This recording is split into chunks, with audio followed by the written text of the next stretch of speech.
Good afternoon. Will the Standing Committee on Legislative Affairs please come to order? Our first item of business is the election of a new vice chairperson. Are there any nominations? Mr. Reyes. Nominate the honourable member for Rossmere. Mr. Chair. Okay, Andrew Micklefield, member for Rossmere, has been nominated. Are there any other nominations? Hearing no other nominations, Andrew Micklefield is elected vice chair. Oh, Mr. Micklefield. That's Mr. Micklefield to me.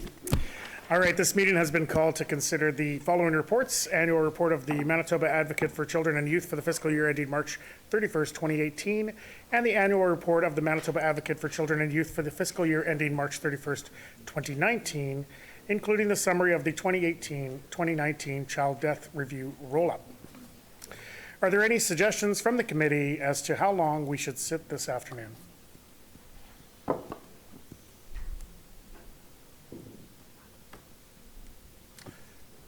Mr. Micklefield? 3 p.m. unless business concludes before that. Is that agreeable? Okay. Then we'll proceed in that direction. Does the Honourable Minister wish to make an opening statement, and would she also please introduce the officials that are in attendance? Thank you very much, Mr. Chair. I'd like to start by thanking Ms. Daphne Penrose for joining us today to discuss the highlights of these reports that you just mentioned, Mr. Chair. The annual report reflects the work of Ms. Penrose's office under new legislation that was passed by our government that has expanded the advocate's role and responsibility for children and youth in our province. The new act responds to recommendations made by Commissioner Hughes following the inquiry into the death of Phoenix Sinclair. And with that in mind, I would like to acknowledge the recent passing of Mr. Hughes, who contributed to so much, I think, to public life, both through the Phoenix Sinclair inquiry and other inquiries into important issues in Manitoba and across Canada. The tragedy of Phoenix's life and death are well known to Manitobans and help galvanize people across our province to work together to help our young people. Under the expanded powers to publish special reports, the Manitoba Advocate has released 4 reports, 3 connected to tragic deaths and 1 related to Manitoba's youth justice system.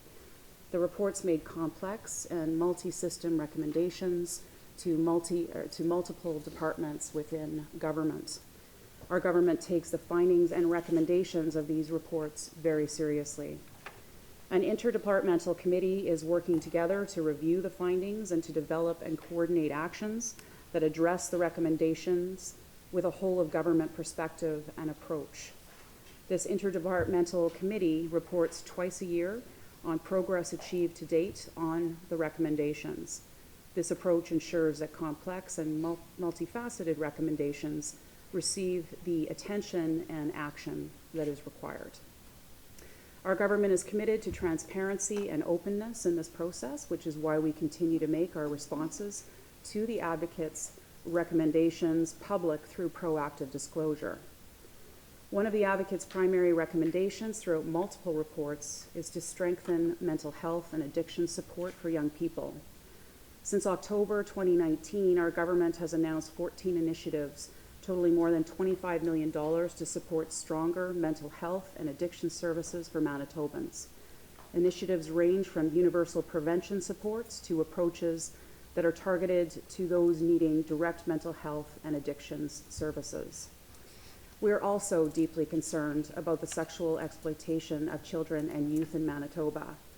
Our Tracia's Trust research report released last year reported key findings that have guided our investments to improve access to Indigenous-led healing, care, and treatment services to sexually exploited youth. In November, we announced a mental health and addiction services enhancement for Street Reach in Winnipeg and significant increases to Street Reach services in Thompson. But we as work with the advocate to better support vulnerable children and youth, the Department of Families is also facing the most significant changes to child welfare in the history of our country through the federal bill C-92. Once fully implemented, this new legislation will significantly change how child welfare services are delivered in Manitoba, and it will also change the role of the advocate in looking out for Manitoba's children and youth. As our government has been working on adapting our broader child welfare reforms to this new reality, we have also paused the proclamation of the remaining sections of the Advocate for Children and Youth Act until we have further clarity on what the landscape will look like following the implementation of C-92. Our government has been working with Manitobans to transform child welfare in our province, and as a result of this work, we are starting to see a decline in the number of children in care. It is important that we continue to work together to support families so that more children and youth can remain safe and at home. I want to thank the Advocate for all of her staff for their hard work to ensure that the voices of children and youth are heard. Our government looks forward to continuing to work together with the Advocate to help improve the lives of our children and young people in our province. Thank you, Mr. Chair. We thank the Honourable Minister. Does the official opposition critic wish to make an opening statement? Ms. Laughlin. Thank you. I just want to thank everyone for being here today with us, especially Daphne. Nice to see you again. As critic for families, I traveled 6 hours last night to be here with my colleagues to discuss this very important report. 2018-19 was the first full year in which the Advocate and her office had worked with some of their new mandates, helping to serve and improve the lives of many more Manitoba children and youth. We have only seen a year with having some of their newly expanded mandate that the demand for service increased by 25%. Thousands of more children and youth that needed assistance now have a clear way to access advocacy and assistance. That is why it's critical to ensure the outstanding mandates that were supposed to be proclaimed in spring of 2019 are proclaimed immediately to ensure children and youth who are not in the existing CFS system and have died or have been injured are privy to the same investigation services offered by the Advocate. It is important that other government departments and services are held to account. I hope we can use today's discussion to learn about how a full year of working with new mandates is going for the Manitoba Advocate and identify their reasons for delay in outstanding mandates yet to be proclaimed. As an Indigenous woman, I live and breathe the stories, my community, my family. That is why it's an honor to sit here with all my colleagues to work together to protect our children, including mine. Thank you. We thank the member. Does the Manitoba Advocate for Children and Youth, Ms. Penrose, wish to make an opening statement? The floor is yours. Good afternoon. I'd like to thank Standing Committee on Legislative Affairs for the opportunity to appear here today. I'm also going to excuse myself because I have a very bad cough, so I'm going to probably stop and have a moment. I'm pleased to be here today on Treaty 1 territory to discuss the contents of the 2018-19 annual report of my office. This report was released in November 2019 to mark the 30th anniversary of the United Nations on the Convention of the Rights of the Child, also known as the UNCRC. As per my legislation, I will be providing committee members with a summary of the activities of the Manitoba Advocate for Children and Youth Office, including the launch of a number of exciting new programs and initiatives. The UNCRC influences and guides the work across all of my office programs, from advocacy services and youth engagement to child death reviews, investigations, quality assurance, research, and public education. The release of this report provides a good opportunity for all Manitobans to learn about the UNCRC and to think about how rights are important to young people in our province, and to understand in what ways their rights are recognized and not recognized, so that we can work together to improve our child and youth serving systems. This will ensure that children, youth, and young adults in Manitoba have what they need and what they are entitled to have in order to grow and thrive. I would first like to introduce to the members of the committee one of my two deputy advocates who is here with me today, Ainsley Crone. She is responsible for research, investigations, and child death reviews and quality assurance. My other deputy, Sherry Gott, who's responsible for advocacy services and youth engagement, is away ill and couldn't join us today. It has been 21 months since the Advocate for Children and Youth Act was passed and proclaimed in the legislature. Through this legislation, an expansion and strengthening of our mandate to advocate in additional domains beyond child welfare came into effect. As a result, more children, youth, and young adults call us for help to navigate public systems, including child and family services, disabilities, mental health, addictions, education, youth justice, and victim support services, which includes domestic violence and sexual exploitation. In 2018-19, our office received 3,012 requests for services. While the majority of these cases were served by the Child and Family Services system, 55% of those youth needed assistance and advocacy in more than just the CFS system. Our call volume to date this fiscal year is far greater than that of last year. In the first 3 quarters of this current fiscal year, my advocacy services team has responded to 2,238 calls, which is a 15% increase from the 2018-19.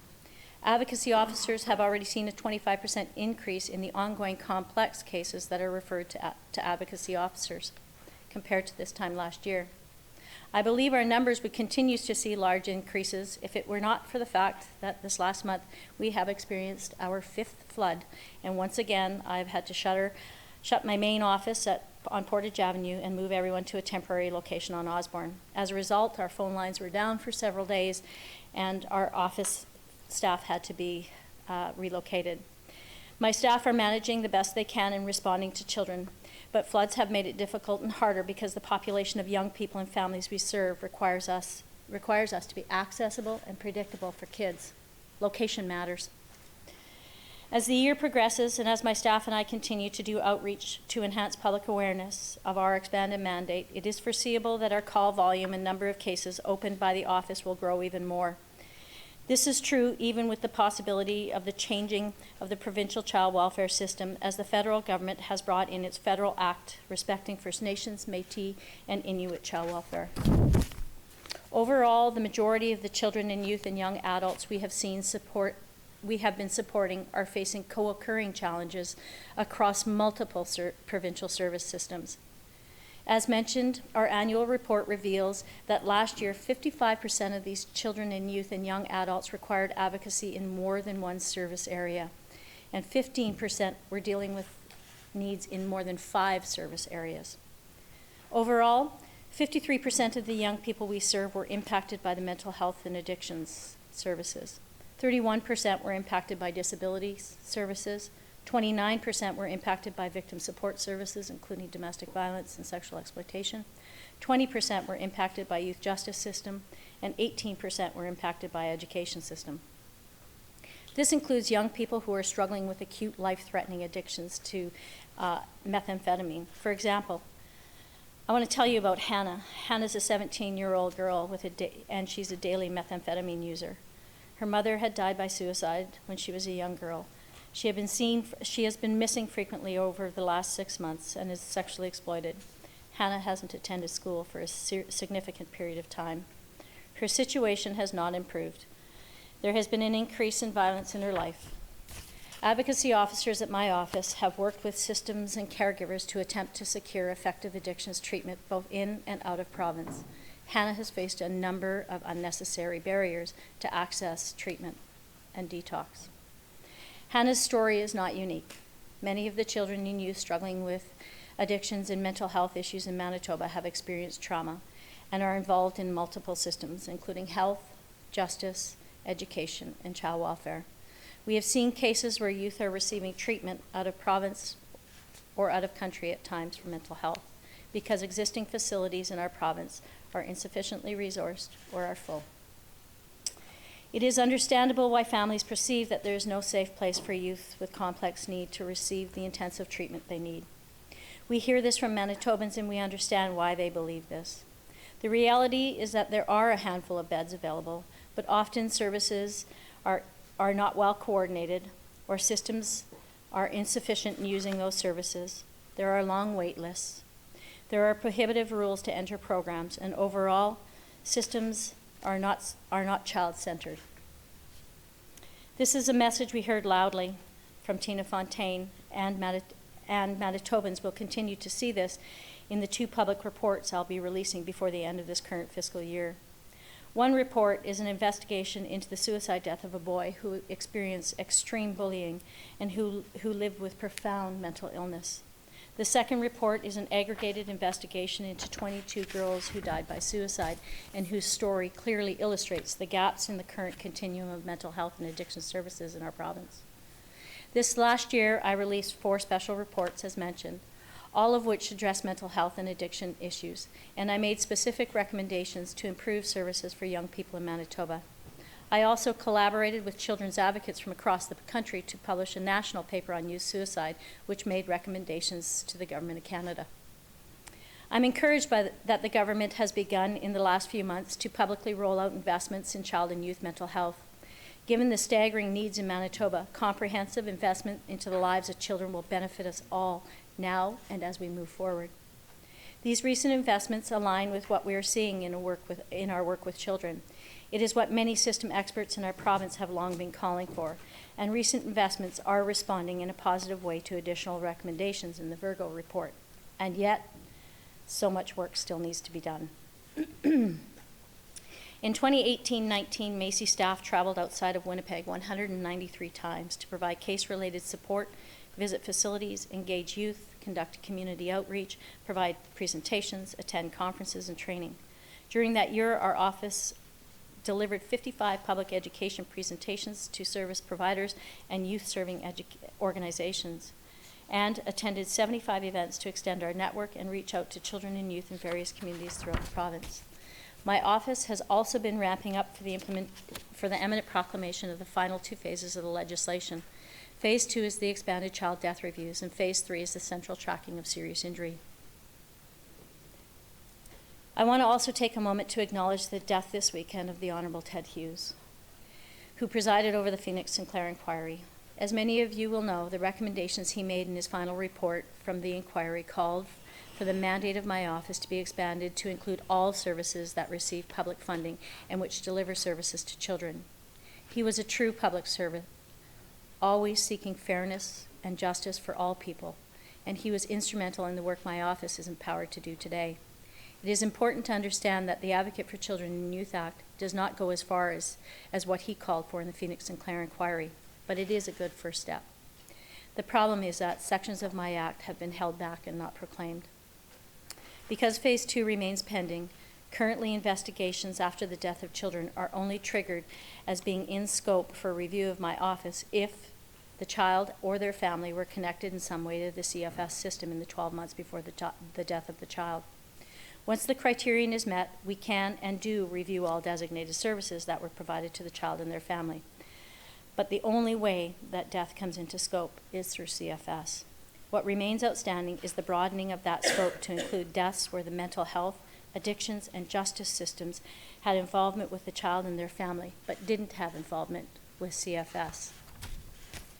I'm very sorry to interrupt, but the time for your opening statement has expired. Is there a leave of the committee to allow her to continue? Leave. Agreed. Let me continue. Thank you. Ms. Penrose. In 2018-19, my office was notified of 199 young people under the age of 21 who died in Manitoba. Over the course of the year, my office completed 199 assessments from which we determined 70 of the deaths were in scope for review by my office. Based on Child and Family Services involvement, of those 15 deaths were children who were in care at the time of their death.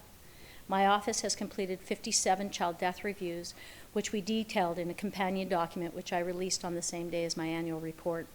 I believe members may also have been provided with this companion document. The Investigation and Child Death Review Program completed 57 reviews of children and youth who died between 2014 and 2018. Phase 2 will allow us to further expand our scope to also be able to investigate and review deaths of children who access justice, mental health, and addiction services in the year prior to their death. This phase will provide important opportunities for us to examine issues and improve safety and services for all young people in Manitoba, not just those who have had contact with CFS. The forthcoming proclamation of Phase 3 of our legislation will require provincial service areas to report to my office any incident where a child or a youth has been seriously injured. Such incidents include serious injuries that result in hospitalization or sexual assault. This phase will allow my staff to collect information on these serious injuries, analyze, review, investigate, and release reports on them. It is my expectation that a set of regulations will need to be developed that clearly outline reporting mechanisms that can be consistently applied throughout all relevant service streams. My office is already being notified of some cases of serious injuries, and staff have been compiling important information that will be vital to the development of such regulations around serious injury reporting. My office has been ready for the final pieces of legislation to be proclaimed, and we're hopeful that government will set a date for this to happen very quickly. In 2018-19 fiscal year was an important year of growth and change at the Manitoba Advocate Office. These exciting changes were guided by the voices of youth and children.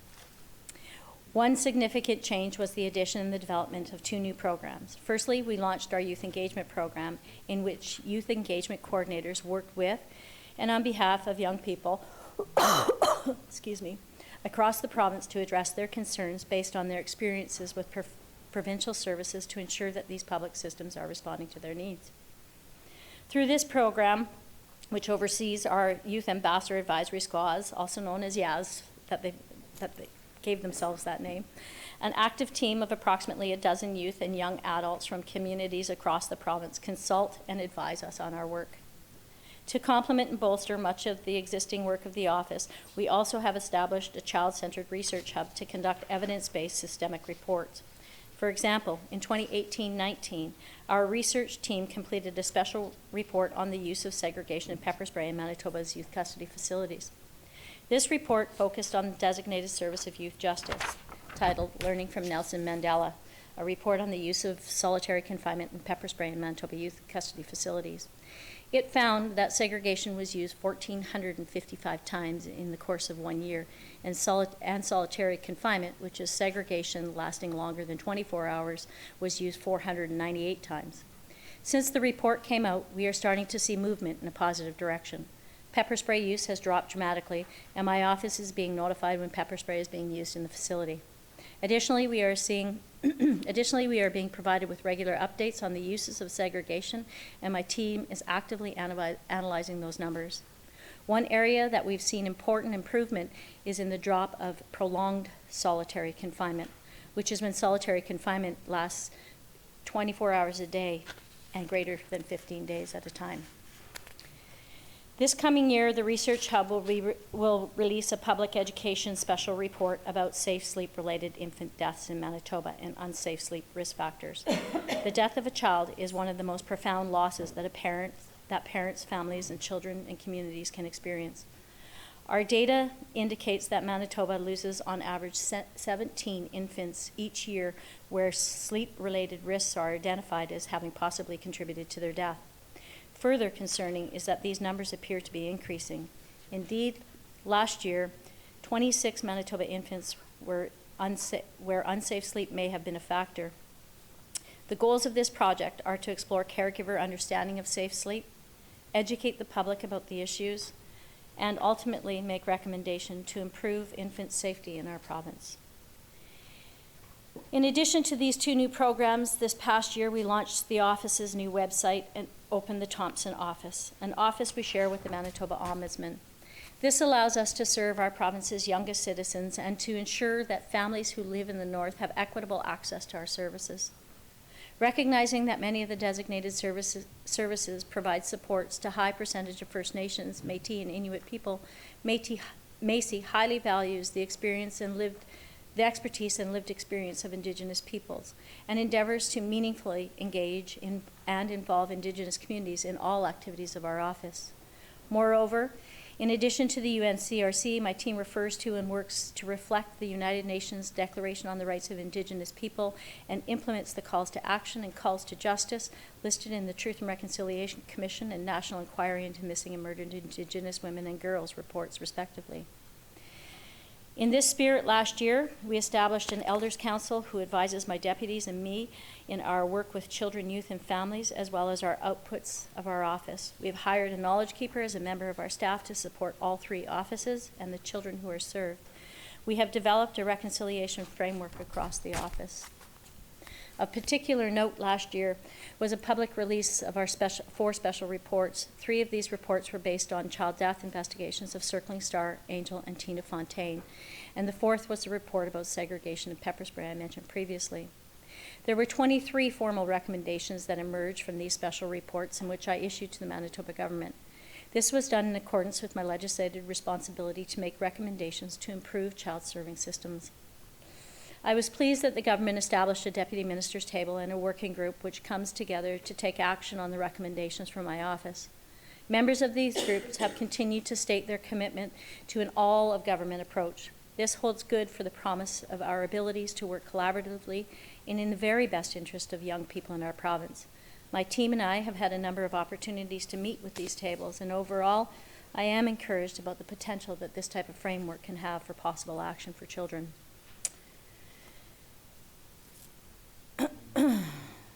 Something that is unique to my office, and which I launched this year, is public recommendations tracking table on our website. As all of us know, members of the public sometimes express understandable frustration about processes, reviews, recommendations, and reports that end up forgotten or gathering dust. As part of my legislative responsibility to track government compliance with recommendations, as well as my mandate of public education and my commitment to transparency and accountability, the recommendations tracking table on our website provides all citizens with a place where they can follow along with the changes that are being implemented after the release of a public report. As fellow members of public service and as members of this committee who hold important responsibilities towards ensuring children, youth, and young adults have access to quality public services, I invite each of you here today to visit our website or get in touch with our office directly to learn more about the issues we're seeing that affect our province's young citizens. It is my honor and my privilege to serve all Manitoba children and youth as their advocate. I'm committed to ensuring that young people and their families are fully aware of their rights, are well supported as they navigate provincial systems, are engaged in the process of tracking change, and empowered to speak up about how these services must evolve so they can continue to meet their needs. There is tough work ahead for all of us if we truly want to improve outcomes for young people in Manitoba. I'm optimistic that if we each commit to collaboration and listen honestly to the voices and opinions of young people, we can collectively build a future where all Manitoba children can grow, thrive, and succeed. Thank you very much for your time and attention today. I welcome any questions you may have.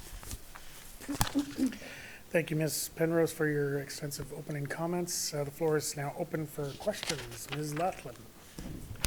Thank you for your opening statement. And as I was reading the annual report, I was really pleased to see that a Thompson office has opened. And I guess it's been 9 months now. Can you please tell us how that office is going and how the interaction is going with our communities up north? Ms. Penrose. Thank you. So the Thompson office is going well. It has taken us quite a bit of time to train and get all of our processes up and running up there, for sure, but we are certainly seeing a significant uptick in intakes in there. Last week, we saw 9 intakes come in the period of a week, and kids dropping in, so that's success. It will take time to get the community knowledgeable about the office and the staff in the office really out there in the community. We are also working to create a Northern Yaz group. So that will also assist in bringing young people in, because when young people talk to young people, that's really where credibility starts to build. Ms. Laughlin. You were talking about intake work, as in 9 cases have come in. Overall, how has the workload been like for your Thompson office? Ms. Penrose. Yeah, it's been steadily increasing from the Thompson office. I haven't done a data analysis yet because we haven't been open for a full year. Also, most of our public education this last year in both southern and northern Manitoba has been about the changes in mandate and trying to make sure that kids know their rights. In this coming fiscal year, our public education campaign will focus on our other domains to let folks know that we advocate for the rights of children and their families outside of Child and Family Services. And so it was a phased approach that we had for sort of a 3-year education strategy. So this year we'll focus on the other domains up north and down south. Ms. Laughlin. You were talking about community knowledge. Has there been any issues with the opening of the office? And will there be a second one open, say the PAW? Ms. Penrose. We haven't encountered any real blips in the opening of the office up north. Again, the only challenge has been one that many departments experience, and we also see in CFS, is just the access to the training and stuff. So we have been going up, and the person has been coming down, and that's been working well. As well as it can, and so we really haven't had any concerns. With respect to a second office, we do have areas around the province where we see a high volume, Brandon being one of them. I can't speak to the PAW because we haven't really looked at what the analysis of that looks like right now, but definitely we do get a volume of calls coming in from the PAW and Opaskwayak and the communities around there for sure. Ms. Laughlin. How has service and program delivery been different in the north and city of Winnipeg? Ms. Penrose. One of the things that we find, regardless of where kids are at, is whether they're living in the north or in Winnipeg, access to services is definitely an issue in Winnipeg, but absence of service is an issue in northern Manitoba. And certainly we see a lot of kids who have very high needs with complex needs who don't have the access to services because they're not available in some communities up north. And then when they are available, there's long wait lists and or ill-trained people delivering some of those services is what we've been hearing. But in Winnipeg, access is they can access the services, and however, there's long wait lists, and sometimes those services aren't as helpful as they could or should be. Ms. Laughlin. This is just a question from personal side when you were talking about absence of service. Did you know when you're talking about sexual exploitation of our children, did you know there's no rape kits done in the north? They have to come to Winnipeg. And do you agree that's going to give to unreported sexual assaults for our youth? And that's just creating more stress on a child who can't get that done in their own community. They have to be put on a plane and then bussed back. So, did you know that? Ms. Penrose. I didn't know that they weren't doing the medical side of it. I do know that oftentimes when children are struggling with profound mental health or mental illness issues and require health care, they are often moved out of their communities. Also, children who have complex needs are moved out of their communities. It certainly doesn't, I mean, even when you speak about access to choice services regarding pregnancies are also lacking in the north as well for women and children. So it does not surprise me that that is happening, and it's unfortunate, and it speaks to rights of children for sure. So. Ms. Laughlin. Pertaining to that same question, I like to work with our people at the table to ensure that crucial service is provided for our children up north. Even Snowflake. We were in the middle of an election when I was let know that, and they wanted us to advocate for that service to be done. So will you be willing to work with us to ensure that is done? So predators will not get away knowing once a child is told you can't get this done, you got to go to Winnipeg. I've personally seen a child back out. So unreported sexual assault. Ms. Penrose. Certainly, when a child reports a sexual assault, the movement through the systems, not only health system, but our victim support services systems is something that is certainly coming to the front of our radar for sure. When children are sexually assaulted or sexually exploited, oftentimes going through the process of the court, going through the systems process, the medical process, is extremely debilitating for them. And we do not only, we have to make sure for all children that we are doing it child-centered, not system-centered. And so I think valuable work needs to be done there. And I would, anytime a child's rights are being questioned or violated, I would always step up and stand up. Ms. Laughlin. Thank you for your response. Back to our programming needs. As a northerner, one of my favorite questions always, how have you found that the programming needs in the north are different than in the south? How so? Ms. Penrose.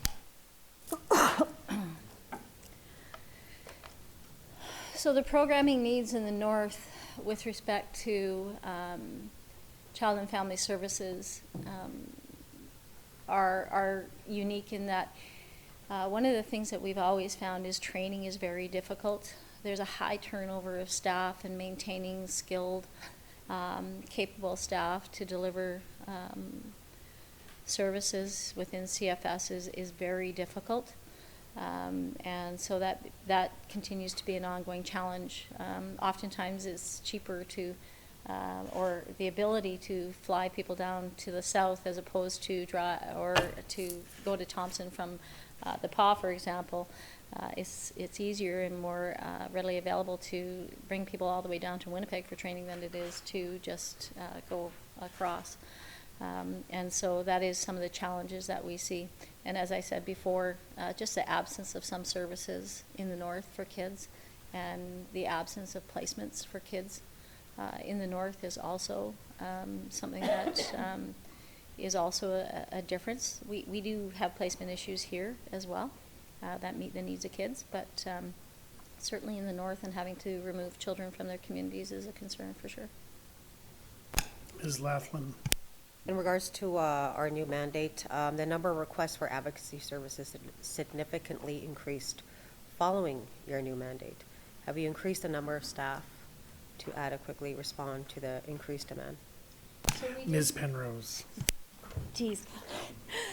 So we did get new staff to complement the new mandate, and we are able to continue to deliver advocacy services that are effective.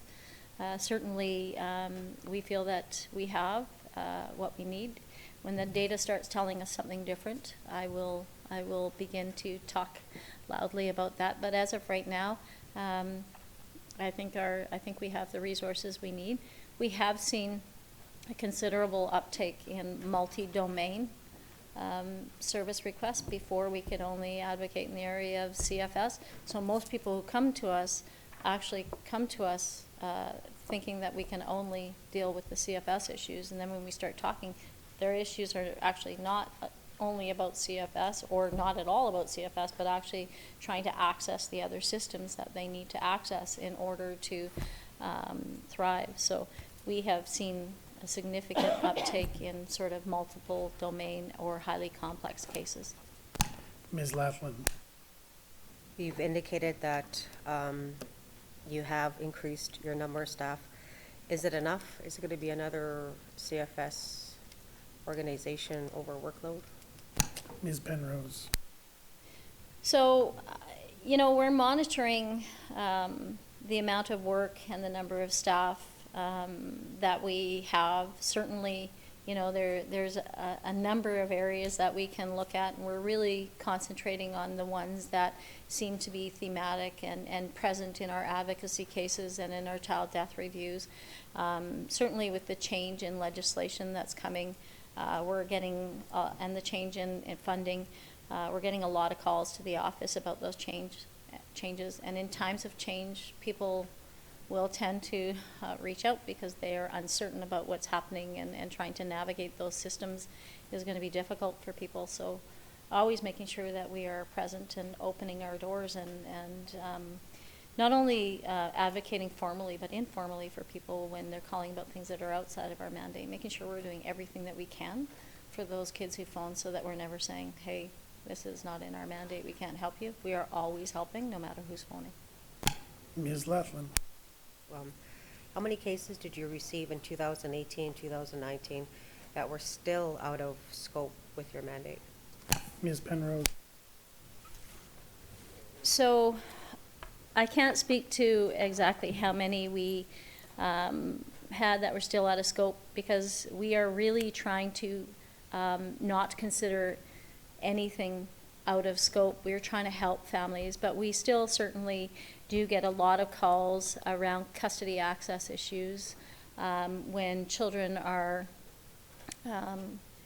being used as weapons in proceedings of divorce and not having their voice heard. That certainly is a big one for us. We do continue to navigate, making sure that we're not getting stuck in the adult argument, but making sure that children have what they need in that process. The other area where we receive phone calls is about health and access to health. So those are areas that we continue to pass on information about people that they can contact and so on and so forth. So I don't know the exact number though right now. Ms. Laughlin. Thank you. Again, to you. Currently, the Manitoba Advocate for Children and Youth can only investigate child deaths if there has been any CFS involvement in the 1 year before the child's death. ACYA is supposed to expand the scope of Manitoba Advocate for Children and Youth to review and investigate deaths where there has been involvement of addictions, mental health, justice services within 1 year of the death, even if CFS was not involved. As the report says, it has not yet been proclaimed. So my question is, do you know approximately how many more deaths Manitoba Advocate Children and Youth would be investigating once this is proclaimed? Ms. Penrose. So there was approximately 170 deaths of children under the age of 18 last year, 199 if you include 18 to 21.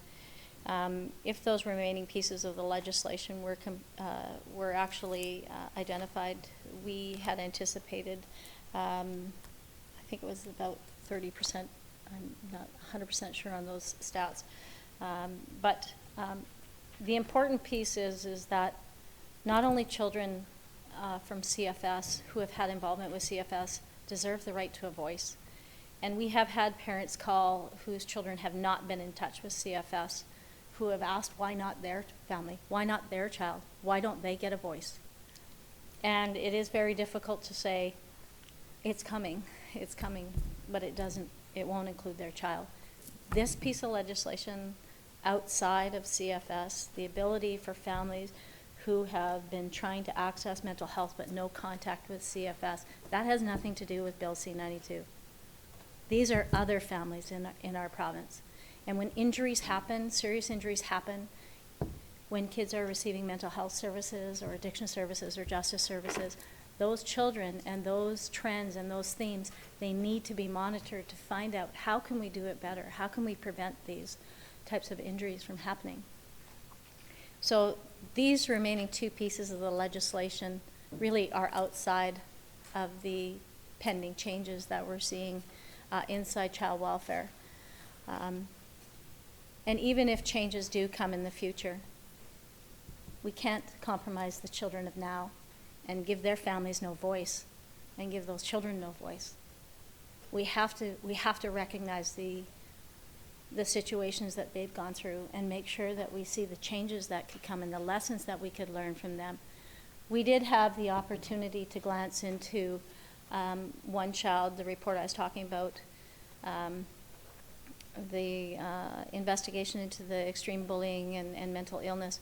That family had just a tiny bit of child and family services towards the end of this young person's life, and we were able to see there is a difference of what happened there. It wasn't, problems with CFS assessments and case plans and evaluations.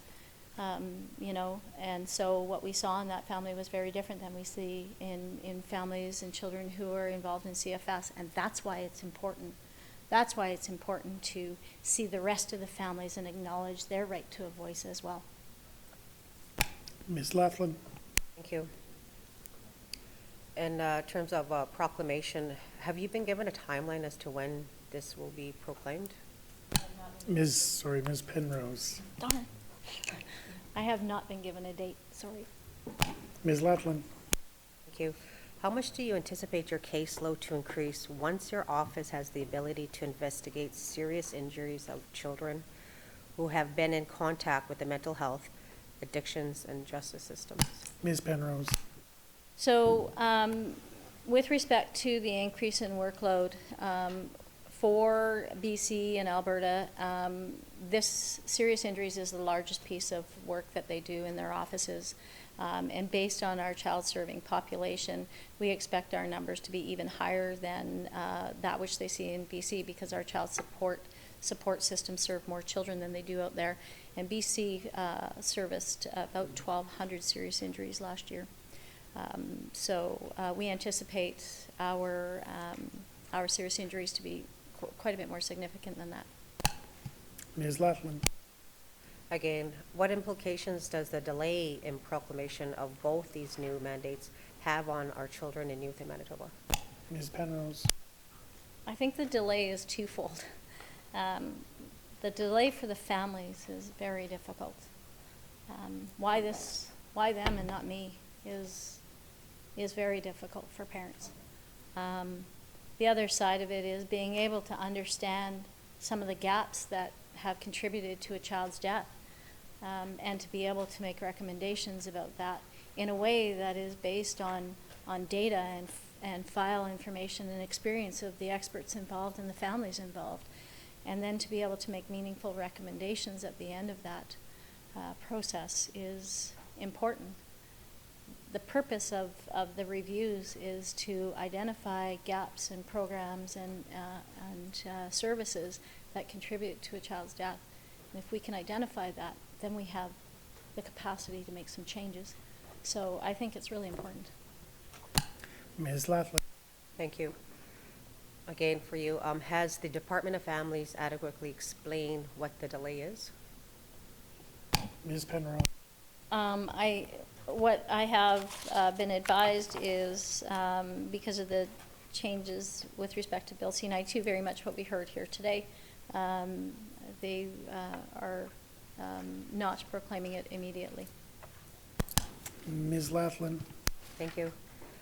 Have they provided you with any clear timeline on when the two sections will be proclaimed? Just another way to... Ms. Penrose. I have not. I don't know. Ms. Laughlin. Thank you. My next question is for Minister of Families. Does the minister agree that we should be extending protection for Manitoba children not currently in a child welfare system? Honorable Ms. Stephenson. Well, and certainly we did, and thank you for the question, but we did bring forward legislation that includes that. I have said, and I said in my opening statement, that the reasons for this, we have a significant change on the landscape of child welfare across the country.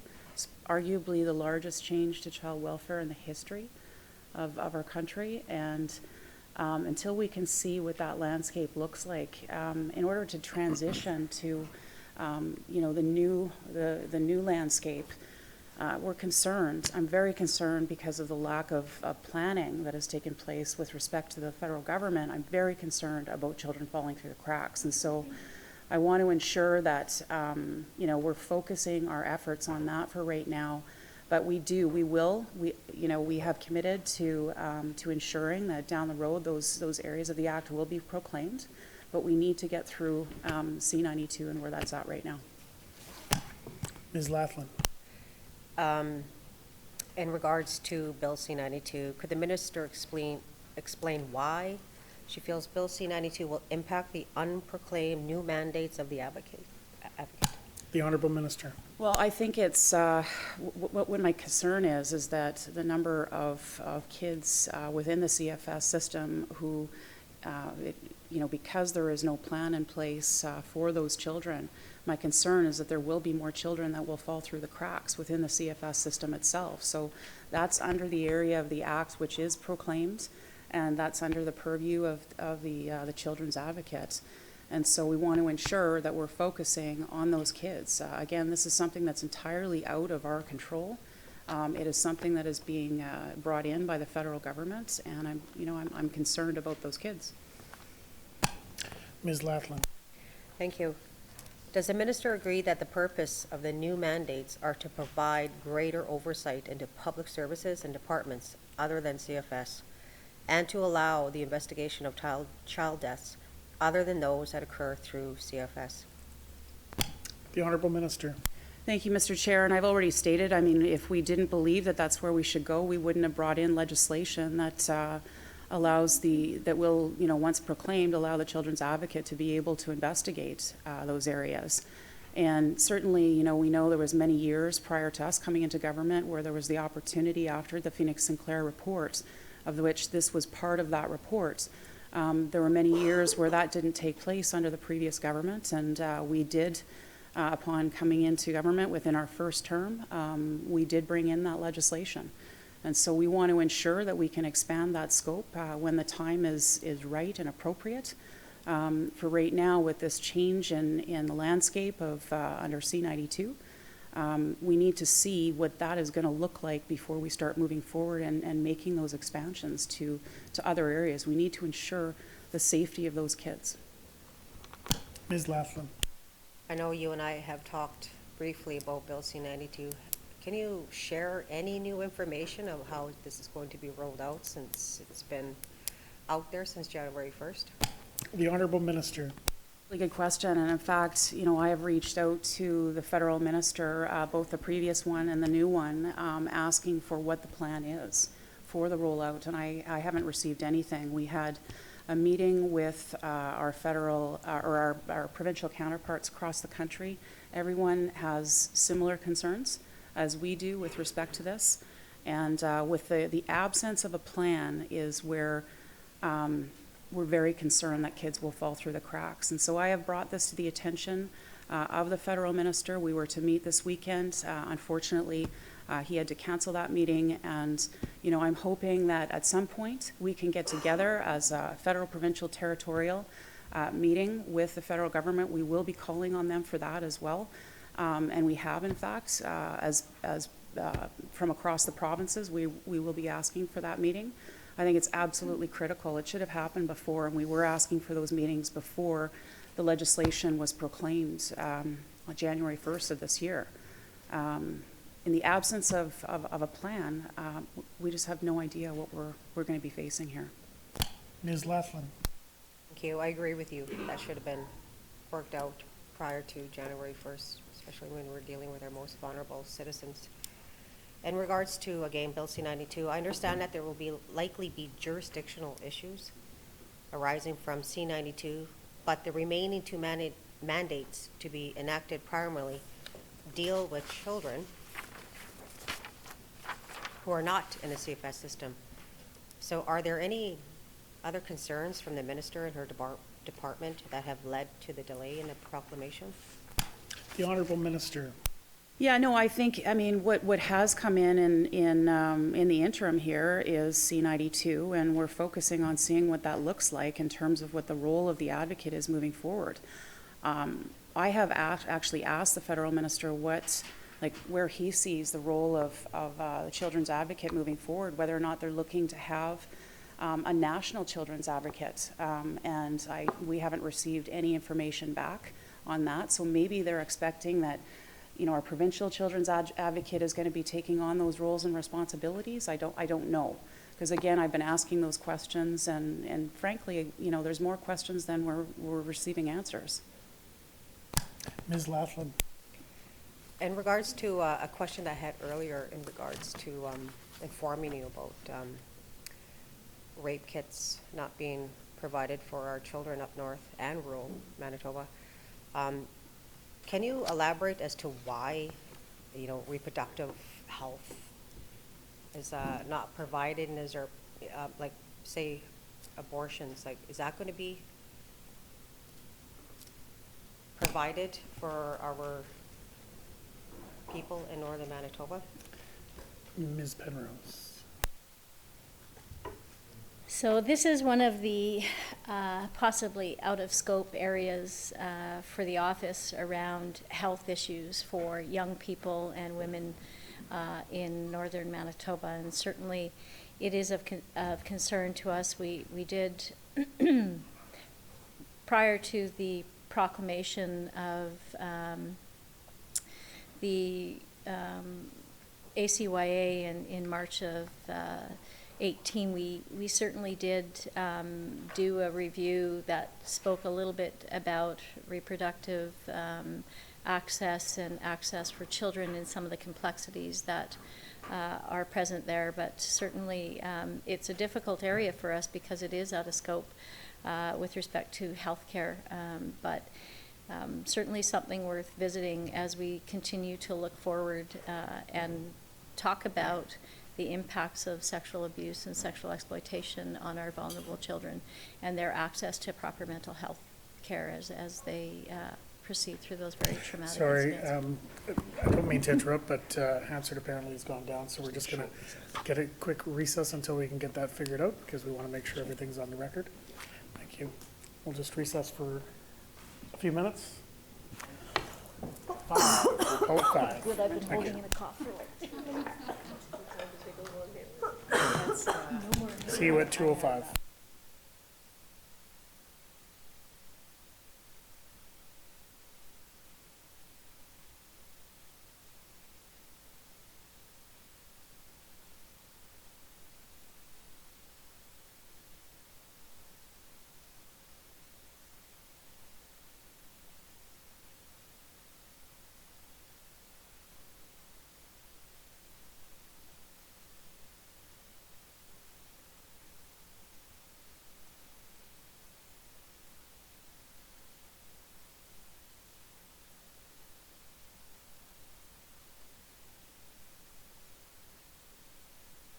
Sorry, just on the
Order, please.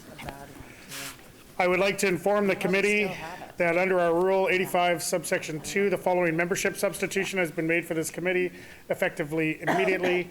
That's Mr. Helwer for Ms. Squires. We will now continue. I believe the issues with Hansard have been worked out, and we're now running the feed through downstairs. If you're interested in the technical issues, in any case, I believe Ms. Penrose had the floor, so I will revert to her again. Ms. Penrose. Did I have the floor? Was I? Okay, what was the question? Ms. Laughlin, could you repeat the question? Yes, as soon as I find it. Very good. Ms. Laughlin has the floor.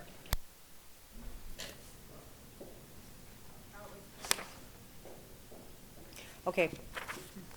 Actually, I believe it was with you about lack of reproductive.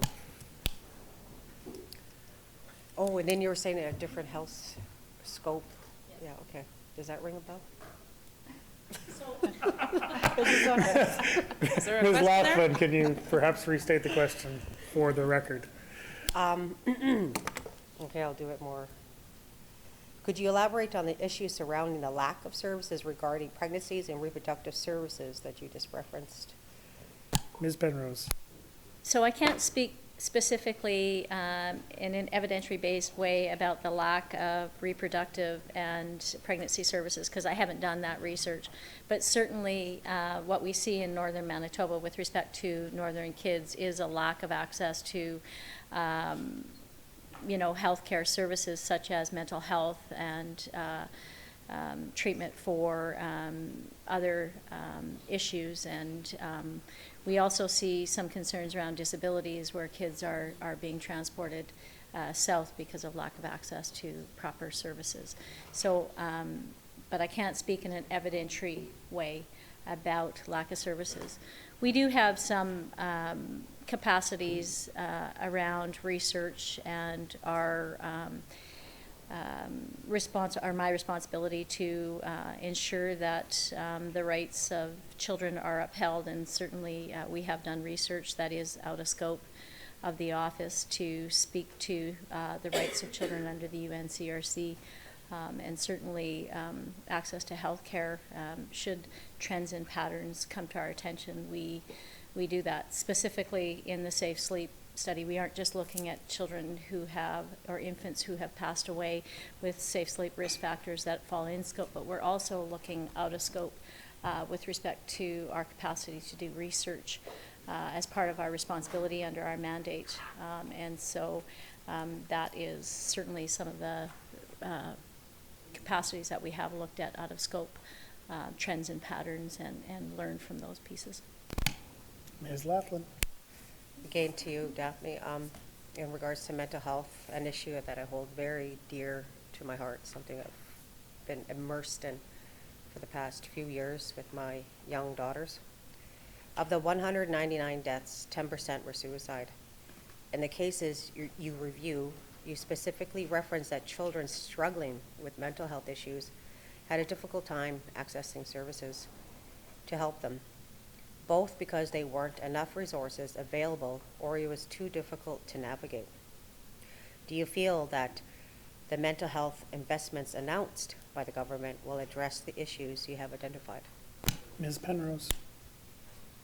So I'm really going to be speaking to this quite specifically in the next coming months, because we have so many reports, and we've heard from so many children and their experiences, both through their deaths and in advocacy services around mental health and access to mental health and availability and effectiveness of the mental health services that are being provided.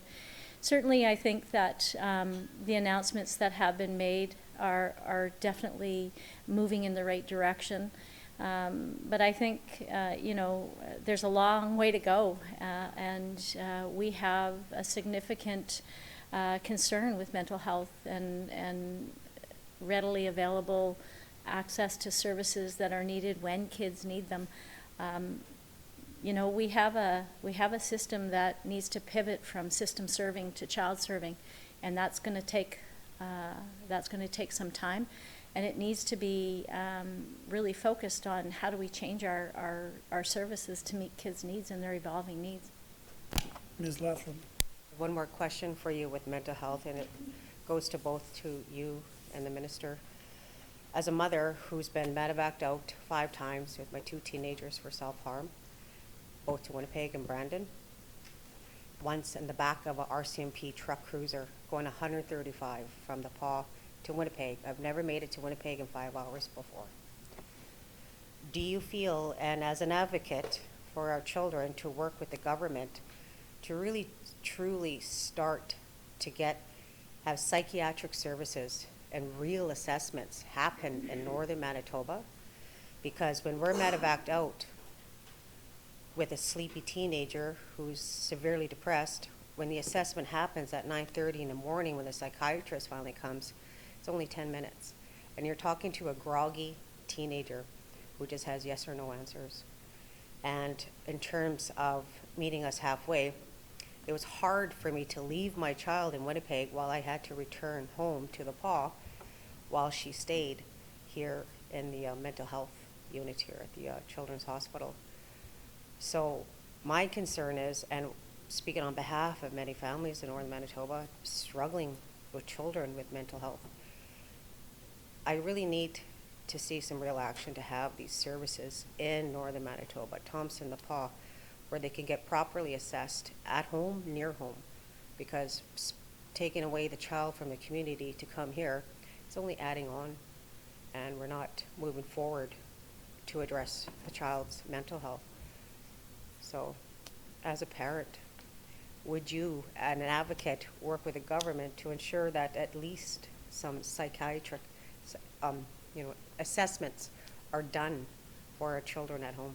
And I think that will go a long way, and number of suicides, depression will be treated, it will go down. Ms. Penrose.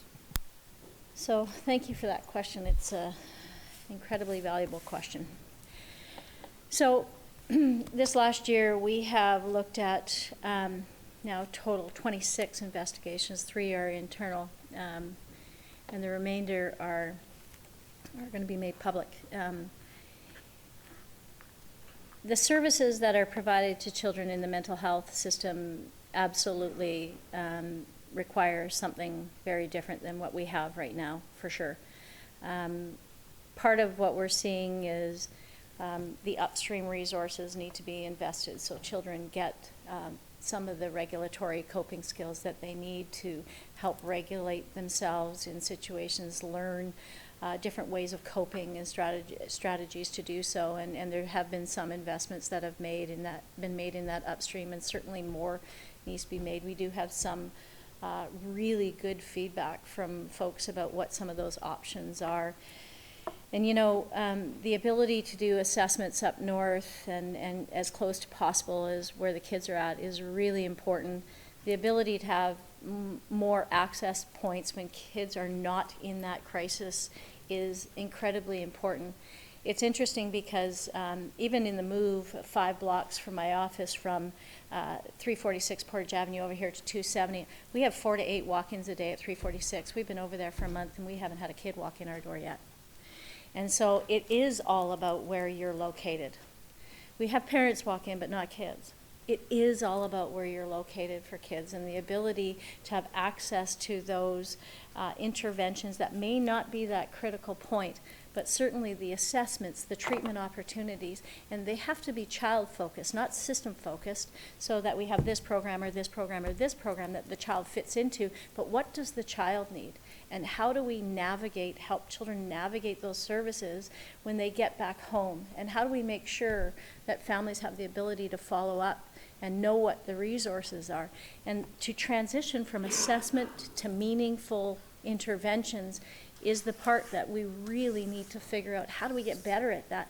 Families are coming in. If they knew how to navigate the resources that are available to them, they would. And sending them home with a plan is sometimes very difficult for a family when there's no resources in their community. And so how do you execute that plan, and what does that look like? And making sure it's a plan for success.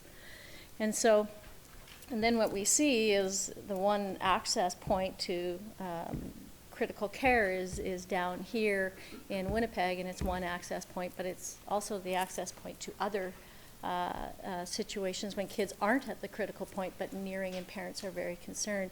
So we see this continuum that needs to be developed, and certainly we are having lots of conversations with many experts about what can we do to pivot our system to a child-centered system, and there have been very good ideas that have come forward and meaningful programs that have been executed in other countries and that kind of thing. So we are working as we near end to our 2 reviews that we are doing. We are working, and the government will be part of those meetings to provide some thoughts on where they're going with some of the recommendations with the Virgo report, and is what some of the work that they're doing lining up with what we're seeing with these kids. So I think there is opportunity that we have to move forward to really put out some meaningful recommendations. The responses to the recommendations, we're seeing a whole of government approach, which is promising. So I'm optimistic about what that's going to look like as we go forward. We're seeing movement in some areas, and that's positive. We're not there, and certainly I'm under no illusions that that children's rights in the North and children's rights period are being seen as valuable as they should be.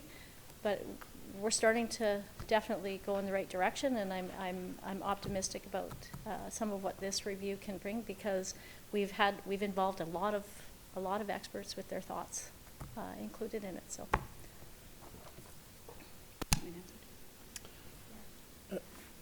Honourable Minister. Very much, and I want to thank the member for the question. I think it probably falls under healthcare, and I'm sort of responsible for families, but I think Ms. Penrose said it quite well, that we do take a whole of government approach when it comes to some of these challenges. And we do have our deputy ministers working group that gets together and looks at how can we find better ways to deliver better services sooner and closer to home. And so that's certainly what this committee is set up to do. I will say within my own portfolio, and Ms. Penrose, I think, touched on this a little bit, but community living and disabilities area, First Nations children are unable to access those in their home First Nations, and that, I mean, as you know, is the responsibility of the federal government, but we have been working to ensure that we can get those services to those individuals. But it would be better for them to be able to have access to those services in their home communities. There's no question. Ms. Laughlin? I just wanted to thank my colleagues across for providing us with dollars for mental health kits in one of our schools in Nepal, Scott Bateman Middle School. So I appreciate that, and I can't wait till how that's going to be rolled out, and if there's any assistance I can give, I'll gladly do so. Thank you. Thank you, Ms. Laughlin. Ms. Smith? And you on the work that you're doing on behalf of our children here in Manitoba, and just say how sorry we are that you've again had to experience another flood, 5th flood, which makes it difficult for families, especially children, to access your services because they don't know where the office is now, or maybe it's moved and they change their mind, and how critical it is to have continuity for our children and families. So I'm sorry I was dealing with a bit of a crisis in my community, but I did kind of hear a bit of you talking about Bill C-31, and I just want to hear, again, you had said that your office is prepared to implement the 2 sections of the proclamation that have not been proclaimed yet. Is that correct? Ms. Penrose? Yes, we are. We are ready. Ms. Smith? And if those 2 sections were proclaimed tomorrow, would it be in the best interests of the children of Manitoba? Ms. Penrose? Yes.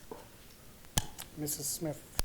This question is for the minister. Having heard, the advocate who's been working on the front line to, work with families and children, and knowing that they're ready for these 2 sections, and that They've also indicated that some of their work is outside of Bill C-92. When can we expect this government to implement these two sections so that, the best needs of Manitoba children as well as families are, at the center of the work that we're doing here in Manitoba? The Honourable Minister. Your colleague has asked this question already, and I have offered my answer to the question.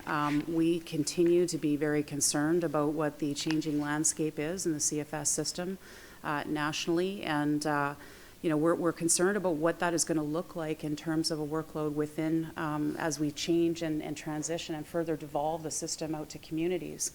Again, there is no plan in place. We're very concerned that kids are going to fall through the cracks, and we're going to have to ensure that we have the focus on what's in the best interest of those kids, and that until we get through this changing landscape, then we can look after that to proclaiming other areas of the legislation. And I just think we think that that's the responsible approach to this, when we don't have any say in what the federal government is doing and the legislation that they bring in. But when it has a significant impact on children in our province, and will potentially, we have no idea what that will look like again, but we need to ensure that we maintain our focus on ensuring that, that those kids don't fall through the cracks in this whole process. Mrs. Smith. Again, I just want to reiterate that some of these children and families do fall out of the scope of Bill C-92, and we don't know how long that landscape is going to take to unfold. And we have children and families who are definitely going to fall through the cracks if we don't proclaim these two sections. So, again, I'm going to ask the minister, because the minister is saying that there's going to be children that are going to fall through the cracks. But what about these families that this advocate has talked about, who's saying, well, why not my child? Why just them? How can we say to Manitobans that we have the best interests of every single child in this province when we're not proclaiming these two sections? And the advocate is clearly lobbying and saying, like, this needs to be put in place tomorrow. And I get that we don't have, what's going to happen with Bill C-92, but I think out of the urgency for, the children and families who aren't in the scope of Bill C-92, we have a responsibility in this province to ensure that all families and all children get the services that they need.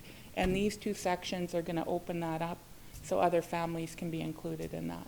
So I'd ask the minister again to really spell out, what about the other families who aren't in Bill C-92? Where are they going to fall in terms of falling through the cracks, and how is the province going to allow them to access services through these proclamations that aren't proclaimed yet? The Honourable Minister. Well, the Hughes report, the Phoenix Sinclair inquiry that precipitated the changes in legislation, came out many years ago, and as I recall, the NDP was in power at the time and had every opportunity at that time to ensure that the expansion in the Children's Advocate role could have taken place back at that time. That didn't take place. So we recognize that things don't happen overnight, that we do have a changing landscape when it comes to Bill C-92. We are concerned, much more concerned now with the lack of planning by the federal government in this area, that children will fall through the cracks. And so we will maintain, I think it would be somewhat irresponsible to start looking at other areas when we've got this right in front of us, this changing landscape. And so the member opposite may not like my answer, but that is my answer, and I have answered that her colleagues' questions before. This is typically a committee that you have the opportunity, I think it's the only one on the record with the advocate, and I know we can continue to have this political discussion that's probably more appropriate in another at another table, but we have estimates, we have all of those opportunities. This is an opportunity, I think, to really ask the advocate, where she sees and about her reports. Mrs. Smith. Well, we did hear from the advocate, and we did hear the advocate say that, she'd like to see these two sections proclaimed, and that there are kids outside this Bill C-92. So I just want to make that clear, that is something that I'm very focused on, and our caucus is very focused on, making sure that all children in Manitoba are able to access the services of the advocate. And as of right now, only children that are under CFS system care are able to access it. So, I mean, we have a lot of kids that are dealing with mental health issues. We have a lot of kids that have, you know, that are in different systems that could benefit from this. So I just want to make that clear. That's just a comment. And my next question is to the advocate. I've had a lot of calls into my office around block funding and, you know, families not being able to access the services that they otherwise would be able to access. I'm wondering if the advocate's office has seen an uptake in their services with, you know, kids, you know, accessing services. And I'll give you an instance. I have a family I'm dealing with right now that's a neighbor of a family, and she took the children in. The mother is, you know, dealing with some addiction issues. The kids came over for a sleepover and the mom didn't come back. So the neighbor has been dealing with CFS, but she can't keep them long-term, and she's agreed to keep them in her care, but they're not under CFS care because they haven't been taken into care. So right now that mom, who also has 2 of her own children, now has 4 children. They both work, both parents work, and they're not able to access any services under CFS. So I'm wondering if you're seeing an increase in people who are coming in to access services that aren't able to access services because of the block funding model that's been instituted. Ms. Penrose. So we have seen some areas of work definitely change and some increase with respect to block funding. I have met with the province to provide them with examples of some cases where block funding appears to be a barrier with respect to receiving services, and they are responding to those. One thing that I will say is that block funding appears to be interpreted differently by different agencies, and and we have seen incidences where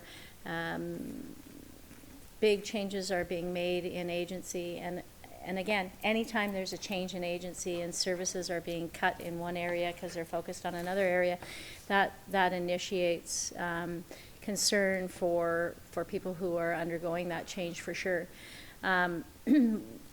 We are focused on case-by-case resolution of it, for sure. You know, even access to supports beyond guardianship. Those are definitely something that we're focusing on.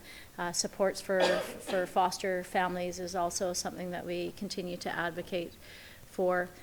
But that change is heightened by the change of the changes to the legislation that we're seeing rolling out now as well. So there is a lot of crossover in those two, and it is a very difficult and complicated time for children and families who are receiving services because of the changes that are now starting to roll out, both with funding and the change in legislation. Mrs. Smith. Can you elaborate more on what services have been impacted by these changes? Ms. Penrose. So what we're seeing is some agencies seriously decreasing support services or respite services to families. That's been one of the primary ones that we've seen. Again, I did have a conversation with the department about that, and they were going to follow up with the agencies who were making those massive changes. But we continue to see agencies who have really put their focus elsewhere, and it is important to be always mindful around how the funding rolls out and trying to really keep children at home as often as possible, and being able to be creative and innovative about how do we do that. But it's also important to be mindful of the fact that you have a responsibility to the children that we have in care, and agencies have to be cautious of that, and training with respect to the funding model and that kind of thing is extremely important. And for agencies to understand that when you make sweeping changes, it impacts children. significantly. And also, you know, making sure that when we put all of our resources here, that we're not leaving kids on the other end of that continuum on their own, and making sure that we continue to focus on outcomes for success for our children who are aging out of the system, and supporting them in the most appropriate way that we can. Mrs. Smith. So I want to go to, you were speaking about children having to access treatment beds outside of the province and kids not being able to access treatment within the province. Can you give us a ballpark number of what you're seeing in terms of, you know, able to access beds here in the province and then having to leave the province? Ms. Penrose. Yeah, so usually that occurs when there is a very high needs child who we don't have, who has sort of moved through all the resources that we have within Manitoba. We see out of country for mental health. I have asked and will be asking further for some information on that. I'll be asking for stats specifically when we put out our reports in the coming months, certainly. But we speak to it in our upcoming reports, and I don't have the stats specifically right now, but I hope to accrue them before we put out our reports. Thank you. Ms. Marcelino. I was wondering, does your office see child poverty as a significant factor in any of the cases that you've investigated, or see any patterns related to child poverty? Ms. Penrose. Certainly, socioeconomic factors play a part in many of the cases that we are involved with, and lack of ability to even access things like, you know, when a plan is made for a child at a treatment center for a child to go to addictions treatment. You know, I spoke about it in Circling Stars report. You know, he was probated to attend AFM. Well, his AFM in the summertime was 2.5 hours away. And certainly that can cause some barriers, right? If a family is struggling with financial issues, and you know, for a lot of our kids, housing and food security are issues, and that absolutely becomes an issue in the family and puts strain and crisis on the family. Many of the families are also struggling with substance abuse and misuse issues, and certainly you can see how all of those things together can cause difficulty for children who live in that environment, and you know, oftentimes when we see real crisis and strain on families, we see an escalation of domestic violence and children who are not thriving as well as they have a right to thrive. So yeah, that underlying poverty issue is certainly relevant for many families. Ms. Marcelino. I'm really so encouraged by how your office keeps repeating how it's child focused, not system focused, that this is the lens that you're wanting us to listen to and to take. I'm wondering if you could also maybe sharpen that lens a little bit more. Are you seeing that the cases that you're investigating are really have a northern focus, or an Indigenous child focused, or gendered focus? Ms. Penrose. So I think that, you know, when we look at our child death reviews and all of the services that are provided, certainly we look at each child and their uniqueness that brings them to who they were, and the value, and certainly in advocacy too. Each child's story is unique and beautiful and vulnerable, and all of the things that come with each child's story, and certainly we see it as that, and we often see those children coming to a system that has a couple of options for them, but never you know, turning to them and saying, so what is it you like, how can we treat you, what are our options, and how do we marry you with those options, and get you hooked up into those options that are going to work best for you. And so we make a lot of recommendations and continue to talk about being child-centered, And being child-centered means being child-centered for each child that comes to the door, and that's the purpose of child-centered, and to listening. And a lot of times it's making hard decisions about how you run your practice with children. So it's always including all of those things. I would like to, order please, I would like to inform the committee that under our Rule 85-2, the following membership substitution has been made for this committee effective immediately. Mr. Wharton for Mr. Helwer, thank you. And Ms. Marcelino, you have another question? Ms. Penrose, does your office have any outreach or any interactions with any immigrant settlement services, like either government or community agencies that provide these settlement services for migrants, refugee families, or immigrant families? Ms. Penrose. Yes, we've had some folks approach our office through advocacy services with respect to those issues. Ms. Marcelino. And just my last question was a little bit about the report that might be coming out soon this spring that you're alluding to briefly in your opening statement, something about the 22 girls and the suicides. Are you allowed to speak to that a little bit?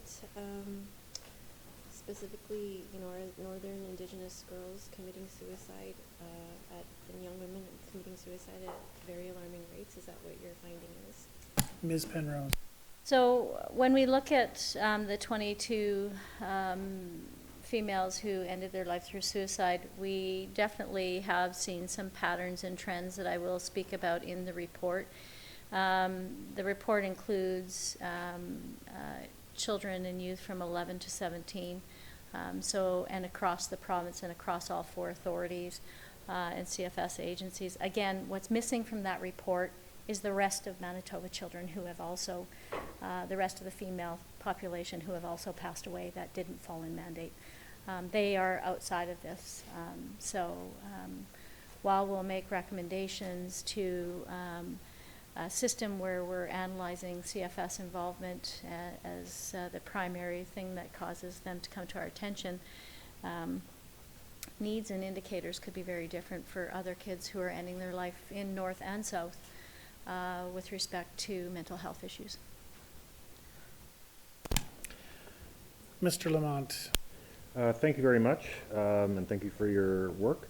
I was wondering if you had any comments on the Auditor General's report on foster homes especially. I know that there were some alarming statistics that only 47% of the records were accurate. There were shortages of foster homes, they weren't being investigated, and large numbers of children were in emergency care.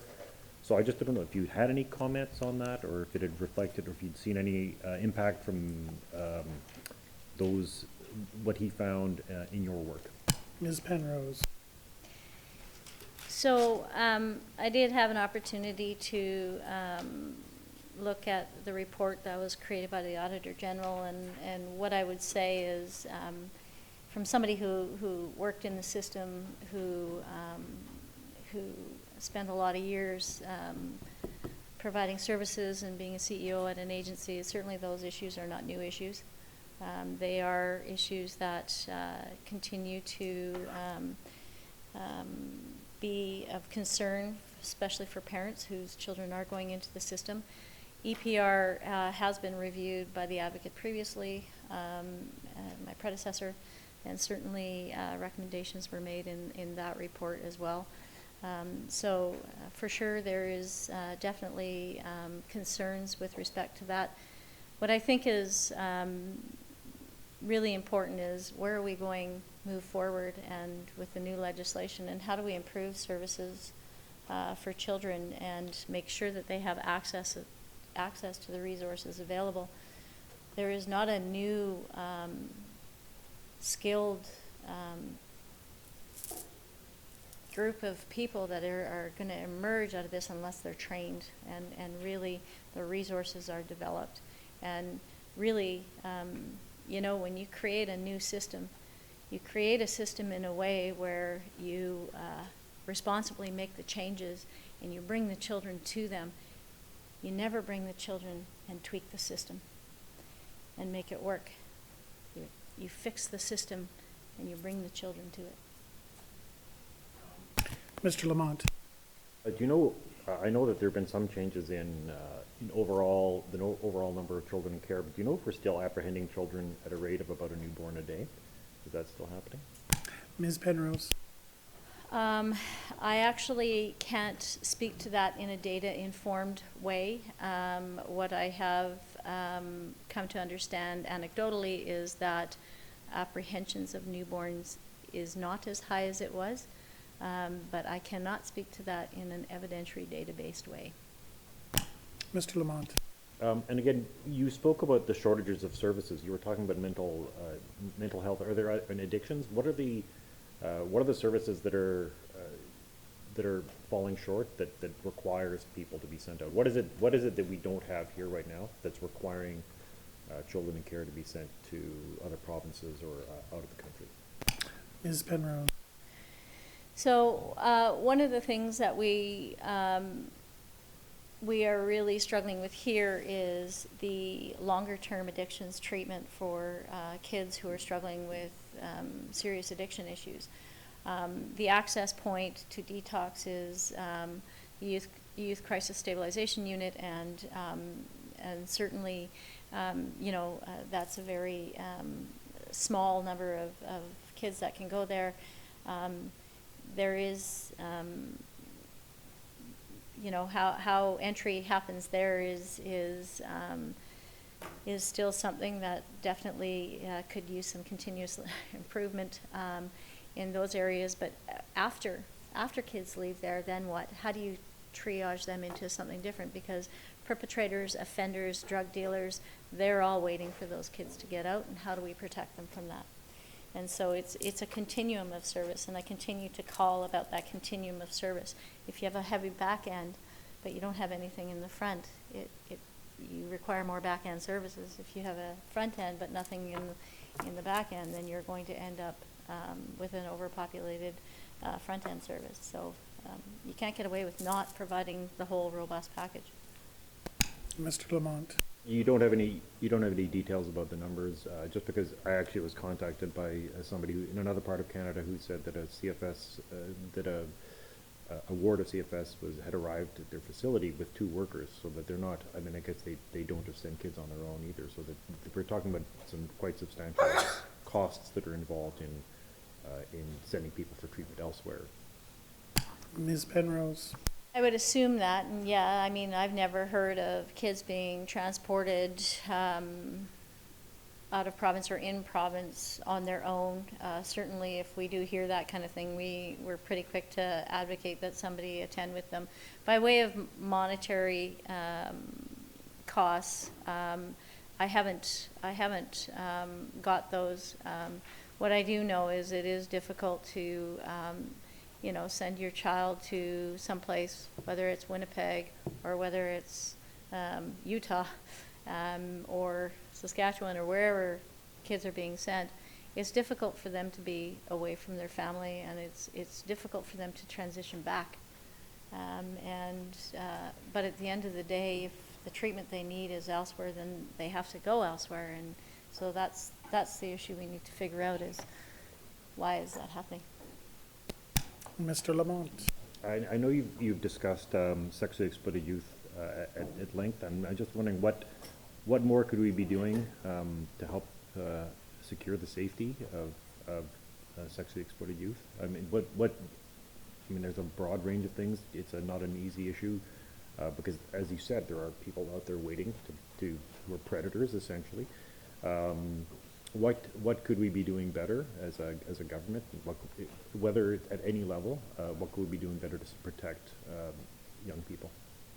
Ms. Penrose. So access to treatment facilities is really important. More focus on the offenders is critical as well. Understanding that people sometimes have bad intentions with children, and there does need to be a serious response and treatment for offenders as well. And being able to provide placements that are very knowledgeable and skilled in dealing with kids with co-occurring issues is very important. you know, placements is critical for these kids healing and getting better and being on their journey of becoming sober and free of exploitation. Mr. Lamont. I did just want to get it clear. I think earlier the Children's Advocate made it clear in her testimony that proclaiming that Phase 2 and 3 have nothing to do with Bill C-92. That Phase 2 and 3 extends the role of the Children's Advocate by definition beyond CFS. It would actually allow to cover all children in Manitoba, whereas Bill C-92 is primarily about First Nations children in care. And as I understand, the entire pace of change under that bill will be driven by First Nations through negotiation on a case-by-case basis. But there are 1,000 children in CFS who are not Indigenous who are in the system. There are tens of thousands of children more, of course, who deserve a voice but who are not in CFS. So I think we have to acknowledge that people and children are falling through the cracks right now because the Children's Advocate cannot investigate their deaths. And then when they're failed by the justice system, addictions or mental health. So I'd like to say to the minister that there is no reason this legislation should not be proclaimed today. If this government is concerned about C-92, I think it's actually more important to proclaim Phase 2 and Phase 3 because it will actually ensure that there's a broader safety net to cover every single child. It's long overdue. The NDP is no longer in charge, so the failure to act on this is on this government's head. So I would just like to say that. Thank you very much for your testimony. And I would like to, yes, this is an incredibly important proclamation and of legislation that needs to be moved forward on. Thank you. Mrs. Smith. Sorry, I forgot to ask a question about you. Shared a bit of a story about a 17-year-old that's struggling with meth and struggling to get access to services. And are you seeing an increase in children that are addicted to methamphetamines? Ms. Penrose. I wouldn't say we are continuing to see an increase. What we're seeing is a high number of kids that are struggling with using methamphetamines. It's about the same attending our office that we've had before. So we haven't seen a rapid increase in it. What we see is the continued same issues around appropriate resources and placements for those children. Mr. Brar. Thank you. It's again about New Canadians and your outreach programs. As you said, you're approaching them through immigrant settlement services. But not all New Canadians are accessing immigrant settlement services. So do you have a plan to reach those segment of the population who are still not reached and made aware about the programs so that they can access the services better? Ms. Penrose. Yeah, so our public education campaign that we're developing for our second year, our first year we spent educating the system, inside the system, about the changes to the system and trying to reach out to kids to talk to them about their rights. And so this next year is going to be about the rest of the folks who have absolutely the right to access our services beyond child and family services. So we're really going to focus on that. We're focusing on some French communities as well as newcomer organizations to talk to them about the mandate. So certainly that's all in our plans over the next 24 months. Mr. Gerard. Clearly, suicide is a major, major problem. Let me ask you, what is your approach if you have a young person who walks into your office and says that they're suicidal? How do you approach it? Ms. Penrose. So basically what we do is we talk to the young person about where they're at. We talk to them about other options. Some young people walk in thinking that their only option is ending their life. So we talk about other options. We work with them to connect to the mental health system.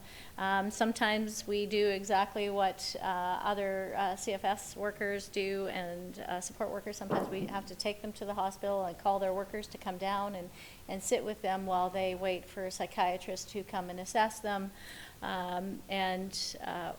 The unique thing that they can access our office for, though, is being able to navigate once they have a plan, and the assistance to access that plan.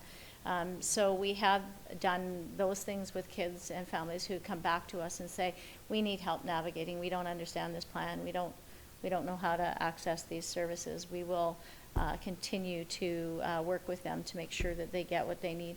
And we continue to bring it up in forums like this and publicly to talk about, where resources are and aren't needing. Part of my legislated responsibility is to speak publicly about designated services.